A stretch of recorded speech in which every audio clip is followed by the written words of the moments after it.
भांकरोटा थाना पुलिस ने संदिग्ध बांग्लादेशी सुहाग खान को गिरफ्तार कर लिया है। वहीं बांग्लादेशी नागरिकों के फर्जी दस्तावेज बनाने में सहयोगी को भी गिरफ्तार किया गया है। चांदपोल में सीकर हाउस से ई मित्र संचालक फिरोज कुरैशी को भी पुलिस ने गिरफ्तार कर लिया और साथ ही सीकर हाउस में ई मित्र चलाता था फिरोज कुरैशी और उसका भाई ई मित्र हाउस चलाता था और वहीं पर फिरोज कुरैशी और उसके भाई ने बांग्लादेशियों के फर्जी दस्तावेज बनाए हैं जो उनको रहने के लिए उपलब्ध कराए गए। 45 साल के नोजू फकीर की उम्र 18 बताकर फर्जी कार्ड उनका बनाया गया और अब तक भांकरोटा इलाके में 12 बांग्लादेशी और एक सहयोगी ई मित्र संचालक गिरफ्तार किए गए हैं।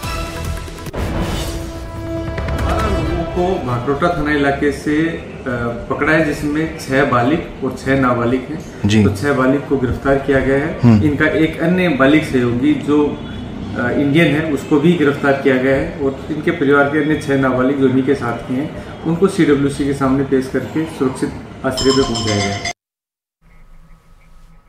और ज्यादा जानकारी के साथ संवाददाता विष्णु इस खबर पर जुड़ चुके हैं। विष्णु, बांग्लादेशी नागरिकों पर शिकंजा कसा गया पुलिस के द्वारा, क्या पूरी जानकारी? देखिए, बिल्कुल भारत में आकर के फर्जी दस्तावेज बना करके आधार कार्ड, हेल्थ कार्ड, कई तरह के कार्ड बना करके जयपुर में रहने वाले गैंग के बांग्लादेशी नागरिकों पर वेस्ट जिले की पुलिस जो है शिकंजा कस रही है। और इसी कड़ी में आज DCP वेस्ट अमित कुमार बुरानिया के निर्देशन में बड़ी कार्रवाई करते हुए एक और बांग्लादेशी नागरिक सुहाग खान को भांकरोटा थाना पुलिस ने गिरफ्तार किया। साथ में एक बड़ी कार्रवाई और पुलिस ने की है, इन बांग्लादेशी नागरिकों के फर्जी डॉक्यूमेंट तैयार करने वाले ई मित्र संचालक को फिरोज कुरैशी को भी पुलिस ने पकड़ा है। फिरोज कुरैशी अपने भाई के साथ चांदपोल के सीकर हाउस में ई मित्र संचालक है। ई मित्र की दुकान कियोस्क चलाता है और इसी ई मित्र पर फिरोज कुरैशी ने अपने भाई के साथ मिलकर के इन बांग्लादेशी नागरिकों के अलग अलग डॉक्यूमेंट यहाँ पर तैयार किए, इसके वजह मोटी रकम हासिल की। और कल्पना कीजिए कि जो एक व्यक्ति है नोजू फकीर 45 साल होने के बावजूद 18 की उम्र बता करके उसका फर्जी आधार कार्ड बना दिया। तो एक बड़ा खेल बांग्लादेशी नागरिकों को भारत में बसा करके, जयपुर में बसा करके, उनके भारतीय नागरिक होने के डॉक्यूमेंट बना करके उनको यहाँ पर जो बसाने वाला जो खेल चल रहा था वो चलाया जा रहा था, जिसे DCP वेस्ट अमित कुमार बुरानिया की टीम ने बेनकाब करते हुए जो खुलासा किया है। और वहीं पर गुप्तचर जो एजेंसियां हैं, जो सिक्योरिटी एजेंसियां हैं, वो इन बांग्लादेशी नागरिकों से पूछताछ कर रही है। फिलहाल उनको जी कितने सालों से ये खेल चल रहा था? देखिए, पहले ये पिछले कई सालों से जयपुर में रह रहे थे, लेकिन जयपुर में भारत के किस रास्ते से होकर के यहाँ पे आई, इसके बारे में भी अभी और गहनता से पूछा जा रही है। लेकिन फिलहाल सभी को अलवर के जो डिटेंशन सेंटर में उनको यहाँ रखा गया है, क्योंकि अब तक 12 बांग्लादेशी नागरिक, उसके अलावा जो उनके सहयोगी फर्जी डॉक्यूमेंट बनाने वाले, तो ऐसे करीब 13 से 14 गिरफ्तारियां इस केस में हो चुकी है।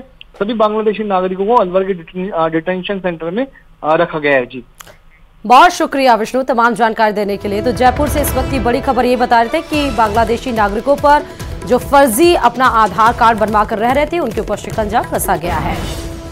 और चलिए, इस बीच करौली से बड़ी खबर है। 60 साल के वृद्ध को गोली मारने का मामला सामने आया है। जयपुर में उपचार के दौरान वृद्ध की मौत भी हो गई है। 23 अक्टूबर को रात में गोली मारने का आरोप लगाया गया था। ग्रामीण सहित परिजनों ने सदर थाने में FIR दर्ज करवा दी है और 12 घंटे में आरोपी को गिरफ्तार करने की मांग इन सभी के द्वारा की जा रही है। करौली हिंडौन मार्ग स्थित गुडला गांव में जाम की चेतावनी भी दी गई है कि अगर जल्दी से जल्दी कार्रवाई नहीं की जाएगी और 12 घंटे के अंदर अगर आरोपी को गिरफ्तार नहीं किया जाएगा तो जाम इन सभी के द्वारा लगाया जाएगा। चिरंजीव बैंसला निवासी काशीरामपुरा की मौत हुई है। तो 60 साल के वृद्ध की गोली मारने से मौत हो गई है। इलाज के दरमियान वृद्ध की मौत हुई है। गुस्साए ग्रामीण और परिजन प्रदर्शन किए और उन्होंने अल्टीमेटम दिया है 12 घंटे के अंदर सख्त कार्रवाई की जाए, आरोपी को गिरफ्तार किया जाए। ज्यादा जानकारी के साथ धर्मेंद्र हमारे संवाददाता इस खबर पर जुड़ चुके हैं। धर्मेंद्र, क्या है पूरा मामला और क्यों वृद्ध को गोली मारी गई?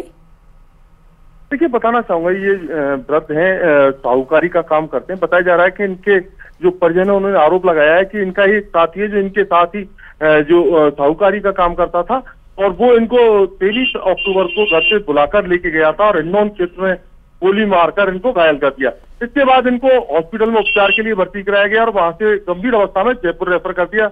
बताया जा रहा है कि जयपुर में इनकी उपचार के दौरान मौत हो गई। इसके बाद परिजनों ने करौली सदर थाने में FIR दर्ज कराई है और साथ ही जो आरोपी है उनकी गिरफ्तारी की मांग की है। इसके साथ ही चेतावनी दी गई है कि अगर 12 घंटे में आरोपियों की गिरफ्तारी नहीं हुई तो बुर्ला के पास में जाम लगाया जाएगा।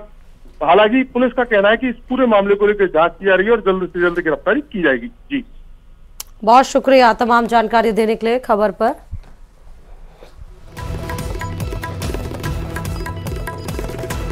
और चलिए उदयपुर से भी इस बीच बड़ी खबर आपको बताते चले कि सड़क पर शव रखकर प्रदर्शन किया गया है। दरअसल नया खेड़ा चौराहे पर शव के साथ सड़क पर महिलाएं बैठ गई हैं और प्रदर्शन कर रही हैं। व्यापारी पन्ना लाल की निर्मम तरीके से हत्या पर आक्रोश की ये सीधे तस्वीरें आपकी टीवी स्क्रीन पर। शव रखकर महिलाओं के द्वारा कैसा प्रदर्शन किया जा रहा है, आक्रोश है इन सभी के अंदर। दरअसल पुलिस प्रशासन पर गलत कहानी बनाने का आरोप लगाया गया है। हत्याकांड की निष्पक्ष जांच करवाने की मांग पर ग्रामीण अब अड़ गए हैं। नाई थाना क्षेत्र के उंदरी फला गांव का ये पूरा मामला है।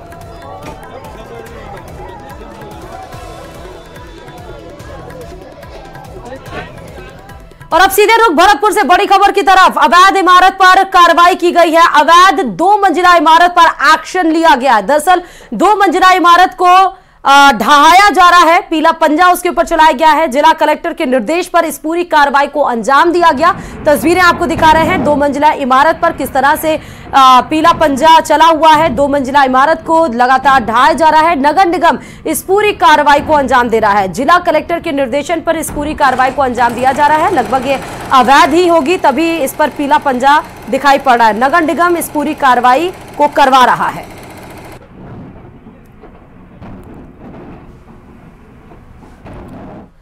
और बाड़मेर के गुड़ामलानी से भी बड़ी खबर है। अवैध शराब के खिलाफ बाड़मेर पुलिस की बड़ी कार्रवाई की गई है।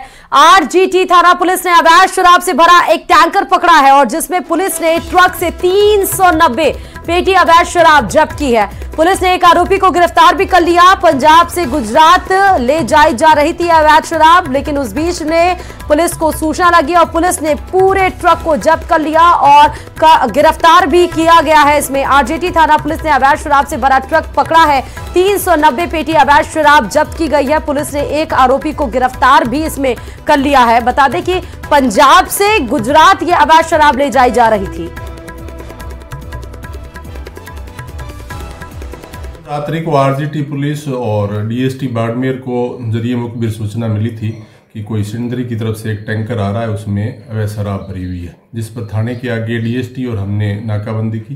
नाकाबंदी के दौरान एक टैंकर है GJ 08 TA 1308 आया, उसको चेक किया तो उसके पीछे शराब भरी हुई थी। चालक को पूछताछ की, उसने पंजाब से ये शराब लाना बताया। और अब खबर उदयपुर से। यहां के गुगुंदा के खैरावास दातिया में SDRF और सिविल डिफेंस की टीम ने कुएं में गिरी 17 साल के किशोरी को 48 घंटे के बाद शव को कुएं से बाहर निकाल लिया। किशोरी का शव हॉस्पिटल की मोर्चरी में रखवाया गया है, जिसका मेडिकल टीम से पोस्टमार्टम होगा। ये भी बताते चले कि किशोरी ने शनिवार को कुएं में छलांग लगा दी थी और जिसके बाद उसे बचाने के लिए SDRF और सिविल डिफेंस की टीम लगातार 2 दिन से प्रयास कर रही थी और रेस्क्यू ऑपरेशन चलाया जा रहा था। 48 घंटे बीत जाने के बाद रेस्क्यू टीम को किशोरी का शव मिला है, जिसको बाहर निकाला गया और उसकी मौत हो चुकी है।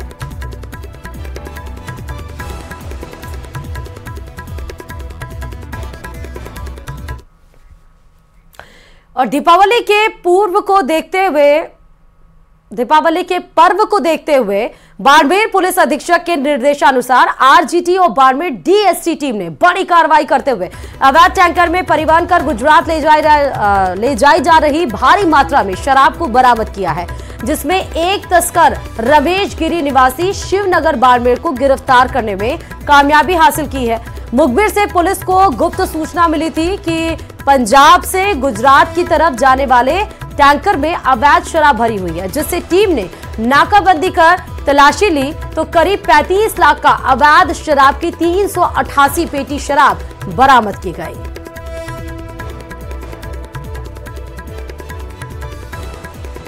को आरजीटी पुलिस और डीएसटी बाड़मेर को जरिए मुखबिर सूचना मिली थी कि कोई सिंदरी की तरफ से एक टैंकर आ रहा है, उसमें अवैध शराब भरी हुई है, जिस पर थाने के आगे डीएसटी और हमने नाकाबंदी की।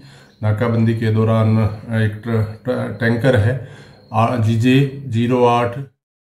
और अब बात भरतपुर से खबर की, जहां जगन्नाथ पहाड़िया मेडिकल कॉलेज में रैगिंग के मामले में कॉलेज प्रशासन ने रैगिंग मामले में सख्त एक्शन लिया है और कॉलेज प्रशासन ने रैगिंग मामले में 10 छात्रों पर कार्रवाई करते हुए 7 दिन के लिए निष्कासित कर दिया है।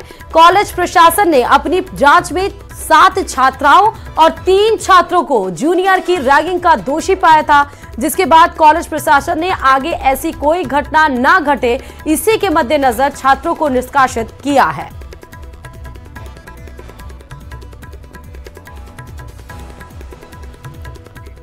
और अब खबर किशनगढ़ से है, जहां एनसीआर क्षेत्र में पटाखों पर प्रतिबंध के बावजूद खैरथल तिजारा में खुलेआम पटाखों की बिक्री की जा रही थी। लगातार मिल रही शिकायतों के आधार पर पुलिस और प्रशासन की संयुक्त टीम ने एक बड़ी कार्रवाई करते हुए अवैध रूप से पटाखों का व्यापार करने वालों पर शिकंजा कसा। टीम ने 2 दुकानों पर छापा मारकर 924 किलो पटाखों की खेप बरामद की और 2 व्यापारियों को गिरफ्तार किया, जिससे पटाखा व्यापारियों में हड़कंप मचा हुआ है। पुलिस और प्रशासन अब इलाके में अवैध पटाखा व्यापार की रोकथाम के लिए लगातार निगरानी भी रखी हुई है।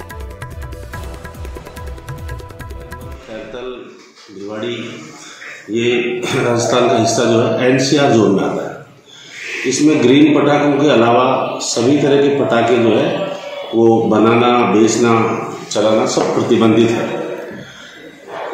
श्रीमान जिला कलेक्टर खैरथल तिजारा और श्रीमान एसपी साहब मनीष कुमार जी के पास कई बार शिकायत आई कि किशनगढ़ बास के कुछ व्यापारी पटाखे रख रहे हैं और बेच रहे हैं। आज श्रीमान एसपी साहब के डायरेक्शन पे ये कार्रवाई की गई।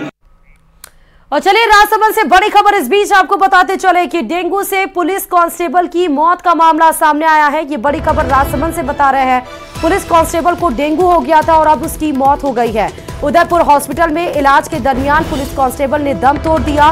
पुलिस कांस्टेबल हरि महेंद्र की मौत हुई है। तस्वीरें हम आपको हरि महेंद्र पुलिस कांस्टेबल की दिखा रहे हैं, जिनको डेंगू हुआ था और हॉस्पिटल में इनका इलाज चल रहा था, लेकिन इलाज से इनकी जान नहीं बचाई जा सकी। इलाज के दरमियान इन्होंने दम तोड़ दिया। राजसमंद पुलिस लाइन में ये कार्यरत थे। डेंगू की वजह से पुलिस कांस्टेबल हरि महेंद्र की मौत हो गई है। बड़ी खबर आपको बता रहे हैं राजसमंद से।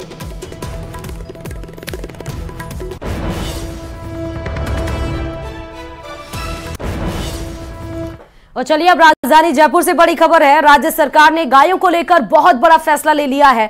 अब गाय के लिए आवारा या बेसहारा जैसे शब्द आप इस्तेमाल नहीं कर पाएंगे। इनकी जगह पर निराश्रित जैसे शब्दों का इस्तेमाल करना होगा। और आज मंत्री जोराराम कुमावत आदेश भी जारी करेंगे इसको लेकर। दोपहर 3 बजे आज ही प्रेस कॉन्फ्रेंस है, जिसपे जोराराम कुमावत सारी ब्रीफिंग करेंगे। और ये बहुत बड़ा फैसला राज्य सरकार के लिए माना जा रहा है, क्योंकि गाय को हम माता मानते हैं, उनको पूजते हैं और उनके लिए बेसहारा या आवारा जैसे शब्द आप इस्तेमाल अब नहीं करेंगे। निराश्रित जैसे शब्दों का इस्तेमाल अब किया जाएगा। इसको लेकर 3 बजे प्रेस कॉन्फ्रेंस है। मंत्री जोराराम कुमावत पूरी ब्रीफिंग करेंगे।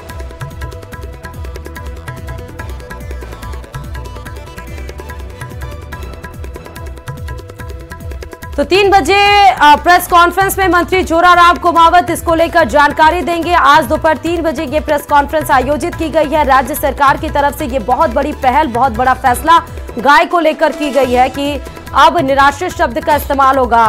आवारा या बेसहारा जैसे शब्दों का इस्तेमाल गाय के लिए नहीं किया जाएगा। और चलिए सीकर से इस बीच बड़ी खबर, खंडेला में स्कूल बस हादसे का शिकार हुई है। स्कूल टूर पर जयपुर की तरफ ये बस जा रही थी, उस समय ये स्कूल बस हादसे का शिकार हो गई। भोजपुर गांव के पास यह हादसा घटित हुआ है। तस्वीरें निकलकर सामने आई हैं।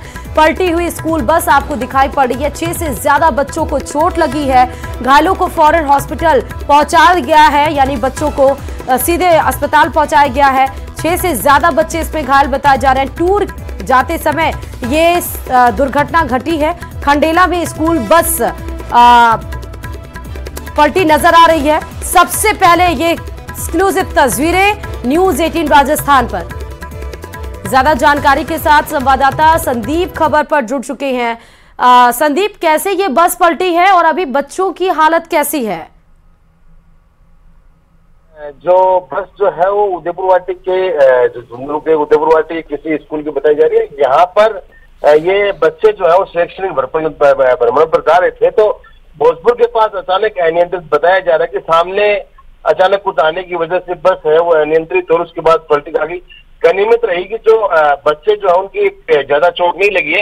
हालांकि 5-7 बच्चों को हॉस्पिटल में लाया गया था, लेकिन बताया जा रहा है कि अभी जो सारे बच्चे हैं वो सुरक्षित है। जी अच्छा, लेकिन 6 बच्चों को गंभीर चोट आई है इसमें।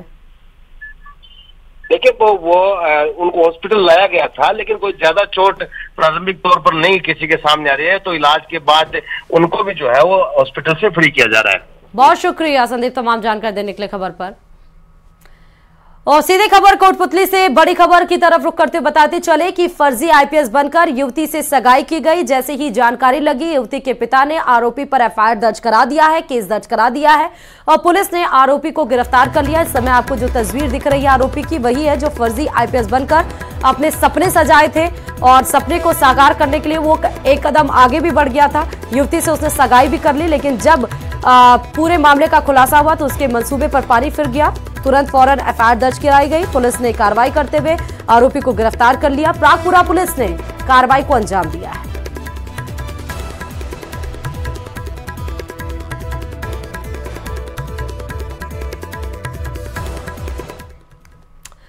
और सिरोही में आग का तांडव देखने को मिला। दरअसल सारेश्वर पुलिया के पास आग का गोला एक ट्रक बन गया। चलते ट्रक में अज्ञात कारणों से भीषण आग लग गई और देखते ही देखते ट्रक का आगे का हिस्सा किस तरह से आग की जद में आ गया। जैसे ही जानकारी लगी, पुलिस और फायर ब्रिगेड की टीम मौके पर पहुंची और कड़ी मशक्कत के बाद ट्रक में आग लगे हुए बुझाया गया। लेकिन गनीमत इसमें ये रही कि जो ड्राइवर और खलासी था उसने कूदकर अपनी जान बचा ली है।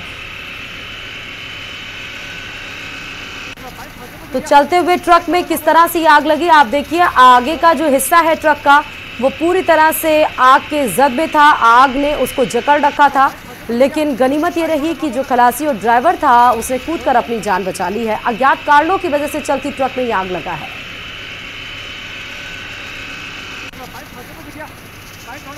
और चलिए 12 से बड़ी खबर आपको बता रहे हैं। शहर में खुलेआम गुंडागर्दी का वीडियो तेजी से वायरल हो रहा है। दरअसल अंबेडकर सर्किल पर 2 युवाओं के गुट आपस में भिड़ गए।